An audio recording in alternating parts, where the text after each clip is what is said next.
Hi అండి, welcome to voice of the day. ఈరోజు రంగుల రత్నం ఫుల్ ఎపిసోడ్ మీకోసం. సమంత కళ్యాణ్ హాస్పిటల్కి వస్తుంది. వంశీని చూడడానికి ఏడుస్తూ వస్తుంది.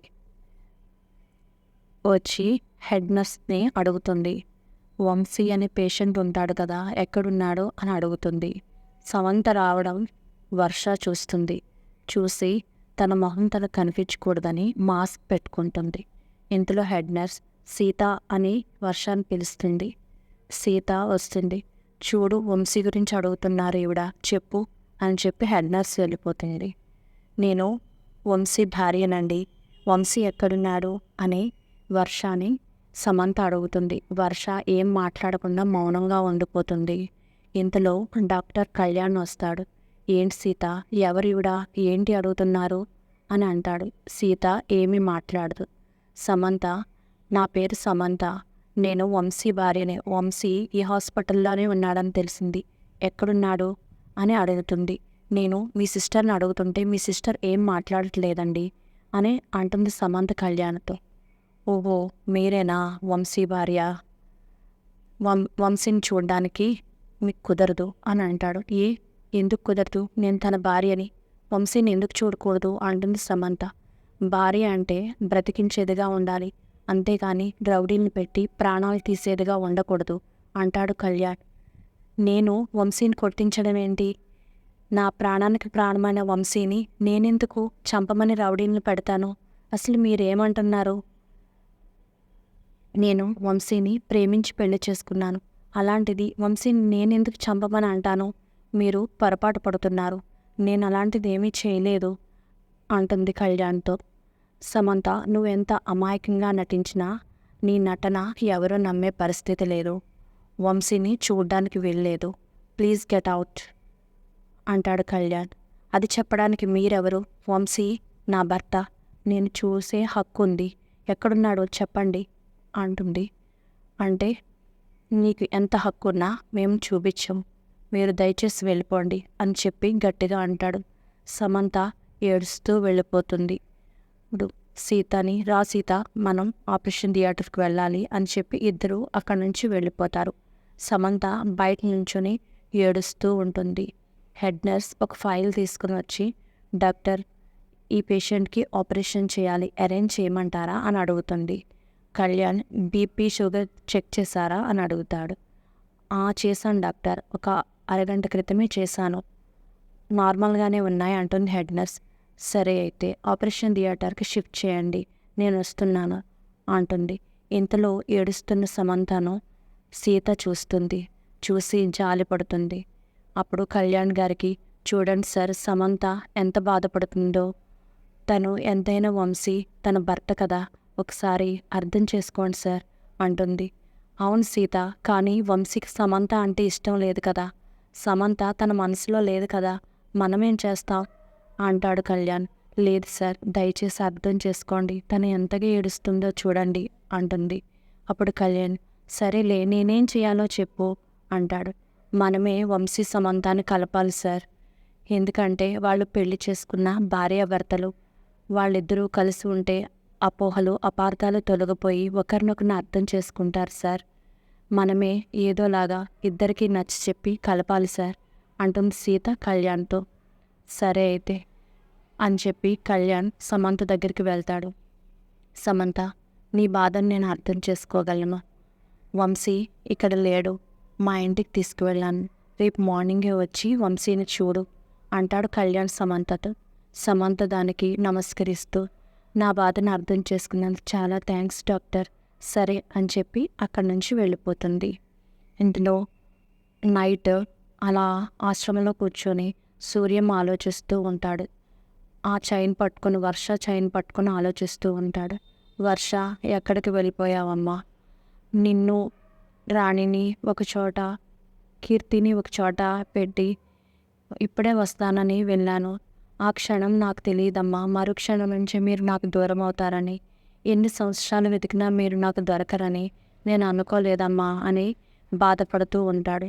ఇంతలో చలపతి గారు, నారాయణ వస్తారు. ఏంటి సార్, వర్ష కీర్తి గురించి ఆలోచిస్తూ బాధపడుతున్నారా అంటాడు చలపతి గారు. అవును చలపతి గారు. వర్ష కనిపించాలి. వాళ్ళ వల్లే కదా నా ప్రాణ స్నేహితుడు నాకు దూరమయ్యాడు. వర్ష ఎక్కడున్నా వెతికి నేను శంకర్ ప్రసాద్‌కి అప్పచెప్పాలి. అప్పుడే శంకర్ ప్రసాద్ నన్ను నమ్ముతాడు. కీర్తికి సంపాదించిన దేవరాజ్ సంపాదించిన కోట్ల ఆస్తి మన దగ్గరుంది. ఇప్పుడు వాళ్ళిద్దరూ ఏ పరిస్థితిలో ఉన్నారో మనకు తెలియదు. ఇదంతా ఎన్ని సంవత్సరాల నుంచి మనం వాళ్ళని వెతుకుతున్నా దొరకడం లేదు. అదే బాధగా ఉంది చలపతి గారు అంటాడు. ఇంతలో నారాయణ, సార్ మీరు చాలా మంచి వ్యక్తి. రౌడీలైన మమ్మల్నే మార్చిన వ్యక్తి. మీకు తప్పకుండా ఆ దేవుడే మంచి చేస్తాడు సార్. మీరు ఆలోచించుకోండి సార్. రండి భోజనం చేద్దాం అంటాడు. చలపతి గారు కూడా, అవును సార్ రండి భోజనం చేద్దాం, చాలా రాత్రి అయింది అంటాడు. ముగ్గురు వెళ్తుండగా నారాయణకి ఫోన్ వస్తుంది. ఫోన్ లిఫ్ట్ చేసి ఎవరండి అని అడుగుతాడు. అవతల నుంచి నేను మహిని అంటుంది. ఎవరమ్మా నాకు తెలీదు, గుర్తు రావడం లేదు అంటాడు నారాయణ. అదే మార్నింగు నా కారు రిపేర్ చేసావు కదా, నేను డబ్బులు ఇచ్చాను కదా అంటుంది. అమ్మగారు చెప్పండి, ఈ సమయంలో ఫోన్ చేశారేంటి అంటాడు నారాయణ. ఏమీ లేదు, ఏం చేస్తున్నావా అని చేశాను. అవసరమైనప్పుడు తప్పకుండా నీకు పని చెప్తాను అంటుంది. సరే అమ్మగారు అంటాడు. సూర్యం గారు ఏం చేస్తున్నారు అంటాడు. వర్ష అమ్మ దొరకలేదని బాధపడుతూ ఉన్నారు. వర్ష దొరికితే శంకర్ ప్రసాద్ గారికి అప్పచెప్పాలని ఎదురు చూస్తూ ఉన్నారమ్మా. అయినా ఇవన్నీ ఎందుకు అడుగుతున్నారు అంటాడు నారాయణ. ఏమీ లేదు, మంచి వ్యక్తుల గురించి తెలుసుకోవడం మంచిదే కదా, అందుకే అడిగాను. సరే నేను అవసరమైనప్పుడు నీకు కాల్ చేస్తాను అని మహి ఫోన్ పెట్టేస్తుంది. శంకర్ ప్రసాద్ న్యూస్ పేపర్స్ చూస్తూ ఉంటాడు సోఫాలో కూర్చొని. పేపర్ చూసిన తర్వాత బుక్ తీసుకొని చూస్తాడు. బుక్ తీసుకున్న తర్వాత చిరాగ్గా మొహం పెట్టుకొని టీవీ ఆన్ చేస్తాడు. టీవీలో ఇంటర్వ్యూ వస్తూ ఉంటుంది. యాంకర్ అంటుంది, ఈరోజు ప్రముఖ పారిశ్రామికవేత్త బిల్డర్ అయినటువంటి సూర్యం గారితో ఇంటర్వ్యూ అని చెప్తుంది. అప్పుడు షాకింగ్గా ఆ ఇంటర్వ్యూ చూస్తూ ఉంటాడు. యాంకర్ అడుగుతుంది సూర్యంని, మీరు మట్టిలో మాణిక్యం అనుకోవచ్చా సార్ అని అడుగుతుంది. దానికి సూర్యం, అదేమీ లేదమ్మా, నేను మాణిక్యాన్నో వజ్రాన్నో కాదు, నేను మీలాంటి మామూలు వ్యక్తినే, మనిషినే అంటారు. లేదు సార్, మీరు సాధారణ లారీ డ్రైవర్ నుంచి వ్యాపారం మొదలుపెట్టి ఇంత ఉన్నత స్థానానికి ఎదిగారు, ఒక పెద్ద బిల్డర్ అయ్యారు అని అంటుంది యాంకర్. అవునమ్మా, నేను లారీ డ్రైవర్గా ఉన్నప్పుడు 1000 కిలోమీటర్లు ప్రయాణించేవాడిని. చాలా శ్రద్ధతో, శక్తివంతం లేకుండా నేను పనిచేసేవాడిని. అలాంటి శ్రద్ధనే నేను వ్యాపారం మీద కూడా పెట్టాను. అందుకే ఇంతట స్థాయికి ఎదిగాను అంటాడు. Wow, great sir. మీరు వ్యాపారంలో ఎదగడమే కాకుండా ఇలాంటి ఆశ్రమాలు పెట్టి ఎంతోమంది అనాథలకు, అభాగ్యులకు ఆశ్రయం కల్పిస్తున్నారు. ఎంతో గొప్ప పని చేస్తున్నారు సార్. మీరు దీనికి ఏమంటారు అని అడుగుతుంది యాంకర్. మనకు ఉన్న దాంట్లో కొంత పేదవాళ్ళకి, అనాథలకి పెట్టడం ఎంతో దేవుడు మనకిచ్చిన మహాభాగ్యం అని నేను భావిస్తానమ్మా. అందుకే ఈ ఆశ్రమం నిర్మించాను అంటాడు. దానికి యాంకర్ క్లాప్స్ కొడుతుంది. నెక్స్ట్ క్వశ్చన్గా, కళ్యాణ్ హాస్పిటల్స్ ఎంతో ప్రతిష్టాత్మకంగా పేదల కోసం మల్టీ స్పెషాలిటీ హాస్పిటల్ కడుతుంది కదా సార్, అలాంటి టెండర్ మీకు వచ్చింది. శంకర్ ప్రసాద్ గారు లాంటి వారిని కూడా కాదని ఆ టెండర్ మీకు రావడం పట్ల మీ స్పందన ఏంటి సార్ అని అడుగుతుంది. శంకర్ ప్రసాద్ అయినా నేనైనా పేదలకు సేవ చేయాలనే అనుకుంటాం. కాకపోతే అలాంటి అవకాశం దేవుడు నాకు ఇచ్చాడు. ఏ సమయానికి దేవుడు ఏది ఎవరికి ఇవ్వాలో ఆ దేవుడే నిర్ణయిస్తాడమ్మా అంటాడు సూర్యం. దానికి వావ్ క్లాప్స్ కొడుతుంది.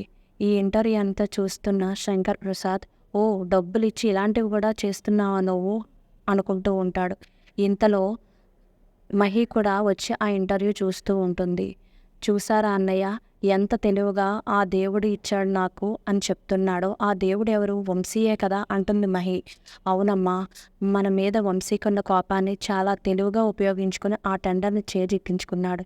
మనం ఏం చేసినా సరే ఆ టెండర్ని మనం చిక్కించుకోవాలి. సమంత ఫస్ట్ దాంట్లోనే ఓడిపోవడం నాకు ఇష్టం లేదమ్మా అంటాడు. అన్నయ్య, సమంత మీరు ఓడిపోవడం నాకు నచ్చదు. తప్పకుండా మిమ్మల్ని గెలిపిస్తాను. ఏదో ఒకటి చేస్తాను, నేను చేస్తూ ఉంటాను, మీరు చూస్తూ ఉండండి అని అంటుంది మహి. సరే అమ్మా అంటాడు కోపంగా శంకర్ ప్రసాద్. ఇది ఈరోజు ఎపిసోడ్. డైలీ అప్డేట్స్ కోసం నా ఛానల్ని సబ్స్క్రైబ్ చేయండి. Thank you for watching.